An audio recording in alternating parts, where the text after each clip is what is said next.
ആക്രമണങ്ങളെക്കുറിച്ചും അസഹിഷ്ണുതയെക്കുറിച്ചും പറയുമ്പോൾ കേരളത്തെ പരാമർശിക്കാതിരിക്കാൻ പറ്റില്ല.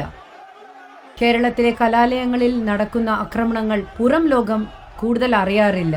പലപ്പോഴും അത്തരം ആക്രമണങ്ങളെ ഇടതുപക്ഷം കുടിലതന്ത്രങ്ങൾ ഉപയോഗിച്ച് വെള്ളപൂശാൻ ശ്രമിച്ചുകൊണ്ടിരിക്കുകയാണ്.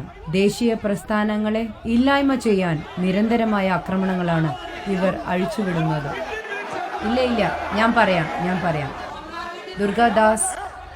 ദുർഗാദാസ്, PS അനു, സുജിത്, കിം കരുണാകരൻ, ബിംബി, മുരുകാനന്ദൻ, വിശാൽ, സച്ചിൻ ഗോപാൽ, കേരളത്തിലെ കലാലയങ്ങളിൽ ക്രൂരമായി കൊല്ലപ്പെട്ട വിദ്യാർത്ഥികളുടെ യുവാക്കളുടെ പേരുകളാണിത്. ക്രൂരമായ താലിബാനിക് രീതിയിൽ. ഇതൊന്നും ആരോപണങ്ങളല്ല. ജയകൃഷ്ണൻ മാസ്റ്ററെ കൊലപ്പെടുത്തിയ രീതി നോക്കിയാൽ മനസ്സിലാക്കാം എത്ര ക്രൂരവും പൈശാചികവുമായ തരത്തിലാണ് ഓരോ കൊലപാതകവും നടത്തിയിട്ടുള്ളതെന്ന്.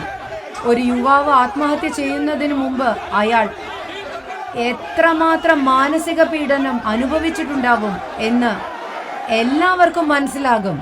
എന്നാൽ അത്തരം ദുരന്തങ്ങളെ ഉയർത്തിക്കാണിച്ച് ദളിത് സ്നേഹികളാണ് കമ്മ്യൂണിസ്റ്റുകൾ എന്ന് വരുത്തി തീർക്കാൻ ശ്രമം നടത്തുന്നു. 2010 കാര്യം പറയാം. കാരക്കാടൻ വിനീഷ് കൊലപ്പെടുത്തിയത് കമ്മ്യൂണിസ്റ്റുകൾ കേരളം ഭരിക്കുന്ന സമയത്താണ്. അയാളുടെ ശവശരീരം താലിബാനിക് രീതിയിൽ കെട്ടിത്തൂക്കി. വിനീഷിന്റെ കുടുംബം ഇന്നും നീതി കിട്ടാതെ മനസ്സുരുകി കഴിയുന്നു. നിങ്ങൾ ദീപ മോഹൻദാസിനെ കുറിച്ച് കേട്ടിട്ടുണ്ടോ? ദീപ മോഹൻദാസ് PhD വിദ്യാർത്ഥി കമ്മ്യൂണിസ്റ്റ് ഗുണ്ടകളുടെ തുടർച്ചയായുള്ള മാനസിക പീഡനത്തിന് ഇരയാകേണ്ടി വന്നു. കോട്ടയത്തെ മാർക്സിസ്റ്റ് ഗുണ്ടകൾ മേഘ, കാലടി SFIയുടെ ആക്രമണത്തിൽ ഇവരുടെ കാഴ്ച നഷ്ടപ്പെട്ടു. ഞാനിവിടെ തുറന്നു കാട്ടുന്നത്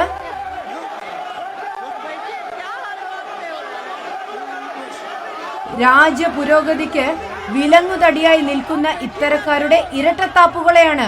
ഒരു ഭാഗത്ത് രാഷ്ട്രം സാമ്പത്തികമായി പുരോഗതിയിലേക്ക് കുതിക്കുമ്പോൾ മറുഭാഗത്ത് അതിനെ അട്ടിമറിക്കാനായി ഗൂഢതന്ത്രങ്ങൾ ഇക്കൂട്ടർ മെനയുകയാണ്. എല്ലായിടത്തും ആർക്കും കാണാവുന്നതാണ് ഈ രീതി. സത്യത്തിൽ എനിക്ക് ചില കാര്യങ്ങൾ പറയാനുണ്ട്. കിസ് ഓഫ് ലവ് പ്രചാരകർ, പ്രാകൃത പ്രചാരണം.